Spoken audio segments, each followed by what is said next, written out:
ព្រះគម្ពីរអេសាយជំពូកទី4នៅគ្រានោះស្រី7នាក់នឹងជាប់នៅជាមួយប្រុសម្នាក់ដែលពោលថាយើងនឹងបរិភោគអាហាររបស់ខ្លួនយើង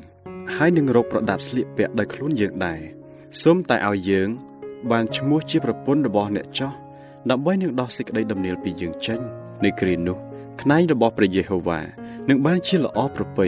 ហើយរុងរឿងឯផលកើតពីដីនឹងបានជាប្រសើរហើយជាលំអដល់សំណល់ពួកសាសអ៊ីស្រាអែលដែលបានរួចសម័យនោះអ្នកណាដែលសល់នៅក្នុងក្រុងស៊ីយ៉ូនជាអ្នកដែលនៅក្រុងយេរូសាឡឹមនៅឡើយ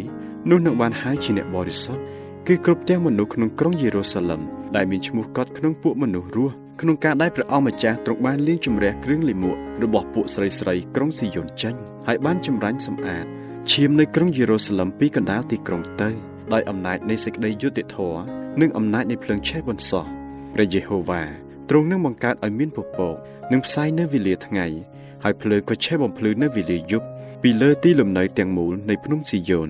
ហើយពីលើទីប្រជុំជនទាំងប៉ុន្មានរបស់គេត្បិតគប់ទាំងទីគួរគោរពនឹងមានគម្របគ្រប់បាំងទាំងអស់ហើយនឹងមានរោងបារ៉ាំសម្រាប់ជាម្លប់បាំងកម្ដៅនៅពេលថ្ងៃនិងសម្រាប់ជាទីជ្រកហើយជាទីបាំងខ្លួនឲ្យរួចពីព្យុះនិងភ្លៀងផងព្រះគម្ពីរអេសាយជំពូកទី5ខ្ញុំសូមច្រៀងបទថ្វាយស្ងួនសម្លាញ់របស់ខ្ញុំគឺជាបទចម្រៀងច្រៀងពីស្ងួនសម្លាញ់ខ្ញុំខាងឯចំការទំពាំងបាយជូររបស់ទ្រង់ថាស្ងួនសម្លាញ់ខ្ញុំទ្រង់មានចំការទំពាំងបាយជូរនៅលើភ្នំដែលមានជីជាតិទ្រង់ក៏កាប់គាស់ដីហើយរើសយកដុំថ្មចេញរួចទ្រង់ដាំទំពាំងបាយជូរយ៉ាងល្អបំផុតក៏សង់ប៉មមួយនៅជាកណ្ដាលហើយធ្វើធំគ្នាបគៀបបន្លែផងក្រោយនោះទ្រង់ប្រាថ្នាចង់ឲ្យទំពាំងបាយជូរនោះកើតផលតែបានកើតផលคล้ายជាទំពាំងបាយជូរព្រៃវិញឥឡូវនេះអោពួកក្រុងយេរូសាឡឹមនិងជនជាតិយូដាអើយសូមវិនិច្ឆ័យរឿងអញដែលកើតក្តីនឹងចំការទំពាំងបាយជូររបស់អញនេះចោះតែគួរឲ្យអញធ្វើអ្វីទៀតដល់ចំការទំពាំងបាយជូររបស់អញដែលអញលះបង់មិនបានធ្វើនោះដូច្នេះកាលអញប្រាថ្នាឲ្យកើតមានផលល្អមិនដេចក៏คล้ายទៅជាមានផ្លែទំពាំងបាយជូរព្រៃវិញឥឡូវនេះអញនឹងប្រាប់ឲ្យឯងរាល់គ្នាដឹងជាអញនឹងធ្វើអ្វីដល់ចំការទំពាំងបាយជូររបស់អញនោះគឺអញនឹងរើរបងចេញនោះសត្វអង្ចូលស៊ីបំផ្លាញអញនឹងរំលំកំផែងចេញនោះចំការនឹងត្រូវជន់ឆ្លីទៅអញនឹងបំផ្លាញអស់រលីងនឹងគ្មានអ្នកណាកាត់លួសឬជ្រួយដីទៀតឡើយគឺនឹងកើតមានអញ្ចាញហើយនឹងបន្លាស់ដោះឡើងវិញហើយអញនឹងបង្គាប់ដល់មេឃហាមិនឲ្យធ្លាក់ភ្លៀងមកពីលើចំការនោះតទៅពីព្រោះចំការទំពាំងបាយជូររបស់ព្រះយេហូវ៉ានៃពួកពលបរិវារនោះគឺជាពូជពងរបស់អ៊ីស្រាអែលនិងពួកយូដាជាដំណាំដែលគប់ដល់ព្រះនេត្រទ្រង់ហើយទ្រង់ប្រាថ្នាចង់បានសេចក្តីយុត្តិធម៌តែមើលបានតែកំចាយឈាមវិញក៏ប្រាថ្នាចង់បានសេចក្តីសុចរិតដែរតែមើលបានតែសម្រេចក្រលួចវិញវេទនាដល់ពួកអ្នកដែលសង់ផ្ទះភ្ជាប់គ្នាហើយគៀប្រមូលស្រែចំការតគ្នាអត់មានចន្លោះណាឡើយទាំងបណ្ដាលឲ្យឯងរកគ្នានៅតែឯងនាងយកស្រុកវិញព្រះយេហូវ៉ានៃពួកពលបរិវារទ្រង់មានបន្ទូលដាក់ត្រចៀកខ្ញុំថាពិតប្រាកដជាផ្ទះជាច្រើននោះនឹងត្រូវចោលទទេគឺជាផ្ទះធំល្អផងឥតមានអ្នកណានៅឡើយត្បិតចំការទំហំ10រៃនឹងបានទឹកទំពាំងបាយជូរតែ2ប៉ោតហើយពូជពង្រោះ10ថាំងនឹងច្រូតបានតែ1ថាំងទេវេទនាដល់ពួកអ្នកដែលក្រោកឡើងពីព្រលឹមស្រាងដើម្បីតែនឹងរកគ្រឿងស្រវឹងហើយអត់ងងុយដរាបដល់យប់ជ្រៅតលតែឆេះរលរៀលដោយសារស្រះទំពាំងបាយជូរជាពួកអ្នកដែលមានសុងពិនក្រាប់ខ្លុយនិងស្រះទំពាំងបាយជូរក្នុងការស៊ីលៀងរបស់គេតែគេមិនយកចិត្តទុកដាក់ចំពោះស្នាដៃរបស់ព្រះយេហូវ៉ាទេក៏មិនពិចារណាពីការដែលព្រះហស្ថទ្រង់ធ្វើដែរហេតុនោះបានជារាជរបស់អញបានត្រូវចាប់ទៅជាឆ្លើយគឺដោយព្រោះគេខ្វះប្រាជ្ញាពួកអ្នករុងរឿងត្រូវអត់ឃ្លានរហិតរហែកទៅហើយពួកបណ្ដាជនណែនណាន់ក៏ខាស់កដោយស្រេចទឹកដូច្នេះស្ថានឃុំព្រលឹងមនុស្សស្លាប់បានរីកធំឡើងព្រមទាំងហាមាត់ជាធំហួសប្រមាណឯពួករុងរឿងឧត្តមពួកណែនណានតាន់តាប់ពួកអឹកថឹកនិងពួកអ្នកដែលរីករាយសប្បាយក្នុងពួកគេក៏ចោះទៅឯស្ថាននោះមនុស្សជាន់ទាបត្រូវអោនចោះហើយមនុស្សជាន់ខ្ពស់ក៏ត្រូវបន្ទាបដែរឯភ្នែករបស់អ្នកមានឫទ្ធិខ្ពស់នឹងត្រូវសំយំគ្រប់តែព្រះយេហូវ៉ានៃពួកពលបរិវារទ្រង់បានដំកើងឡើងដោយសេចក្តីយុត្តិធម៌គឺព្រះដ៏បរិសុទ្ធទ្រង់បានរាប់ជាបរិសុទ្ធដោយសេចក្តីសុចរិតវិញ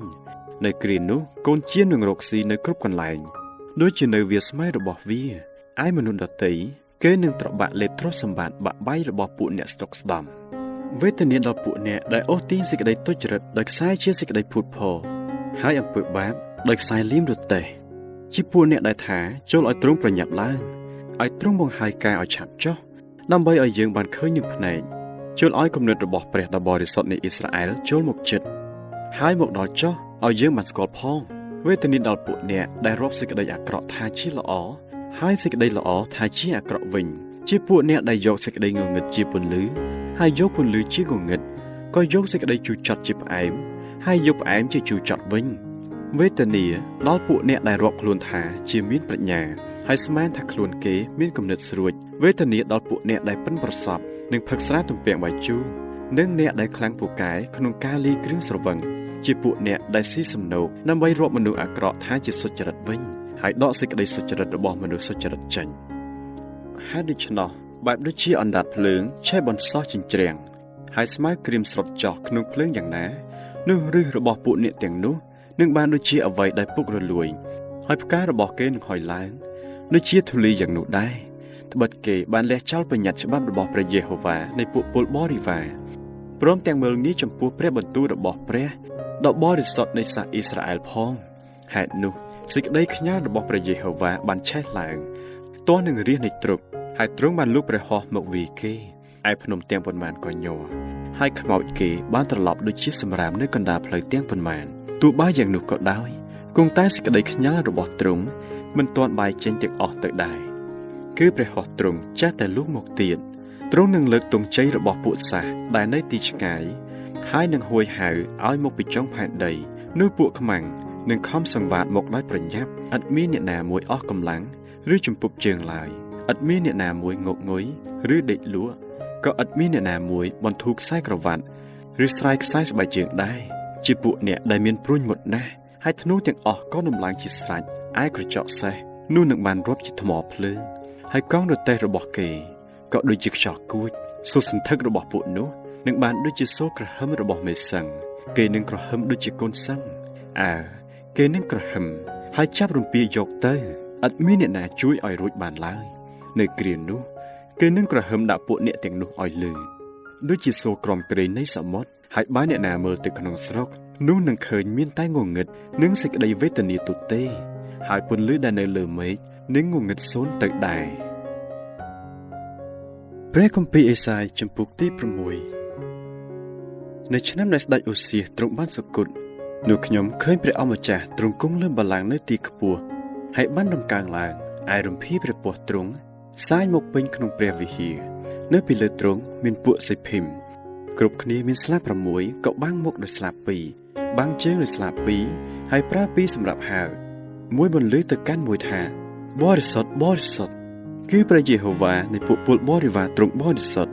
ផែនដីទាំងមូលមានពេញដោយសេរីល្អនៃទ្រង់ក្របទ្វារក៏ញ័រដោយសូរសំឡេងនៃសេភីមដែលបន្លឺនោះហើយព្រះវិហារបានពេញទៅដោយផ្សែងនោះខ្ញុំពោលថាវ៉ហើយខ្ញុំត្រូវវិនិច្ឆ័យជាពិតបិទខ្ញុំជាមនុស្សមានបបោមាត់មិនស្អាតហើយខ្ញុំនៅកណ្ដាលបណ្ដាមនុស្សដែលមានបបោមាត់មិនស្អាតដែរពីព្រោះភ្នែកខ្ញុំបានឃើញមហាក្សត្រគឺជាព្រះយេហូវ៉ានៃពួកពលបរិវារខណៈនោះសេភីមួយបានហើរមកឯខ្ញុំដៃកាន់រងើកភ្លើងដែលបានយកពីអាសនៈដោយដង្កៀបក៏ឲ្យប៉ះនឹងមាត់ខ្ញុំដោយពោលថាណែរងើកនេះបានប៉ះនឹងបបោមាត់អ្នកហើយឯសេចក្តីទុច្ចរិតរបស់អ្នកនោះបានដកចេញហើយអំពើបាបរបស់អ្នកបានអត់ទោសឲ្យផងរួចខ្ញុំឮសូរសៀងរបស់ព្រះអម្ចាស់មានបន្ទូលមកថាតើអញនឹងចាស់អ្នកណាឲ្យទៅតើអ្នកណានឹងទៅឲ្យអញនោះខ្ញុំទូលឆ្លើយថា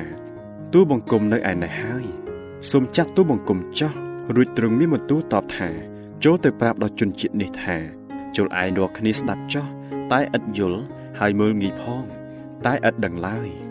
ត្រូវធ្វើឲ្យចិត្តនៃជនជាតិនេះទៅជាស្ពឹកហើយឲ្យត្រចៀកគេធ្ងន់ចូលបាំងភ្នែកគេក្រែងគេមើលឃើញដោយភ្នែកស្ដាប់ឮដោយត្រចៀកហើយយល់ដោយចិត្តរួចប្រែចិត្តដើម្បីឲ្យបានប្រោះឲ្យជានោះខ្ញុំទូលសួរថាអោព្រះអង្គម្ចាស់អើយតើដល់យូរប៉ុណ្ណាទៅរួចទ្រង់មានបន្ទូលតបថាគឺដរាបដល់កាលណាទីក្រុងទាំងប៉ុន្មានត្រូវចោលស្ងាត់ឥតមានអ្នកណានៅសោះហើយផ្ទះទាំងប៉ុន្មានផងឥតមានមនុស្សដរាបដល់ស្រុកនេះបានទៅជាទីស្ងាត់ឈឹងទាំងអស់ទៅហើយដរាបដល់វេលាណាដែលព្រះយេហូវ៉ា បានរើសយកមនុស្សទាំងឡាយចេញទៅឯទីឆ្ងាយហើយមានកន្លែងច្រើនត្រូវចោលស្ងាត់នៅកណ្ដាលស្រុកនោះទោះបើមានមួយភាគក្នុង10សល់នៅក្នុងស្រុកគង់តែចំណែកនោះនឹងត្រូវវិនិច្ឆ័យបាត់ទៅដែរដូចជាដើមឈើទាលហើយនឹងដើមម៉ាច់សាក់ដែលសល់នៅដែលស្គល់ក្រោយដែលគេកាប់រំលំហើយគឺពូជពងបរិសុទ្ធជាគល់ឈើនោះឯង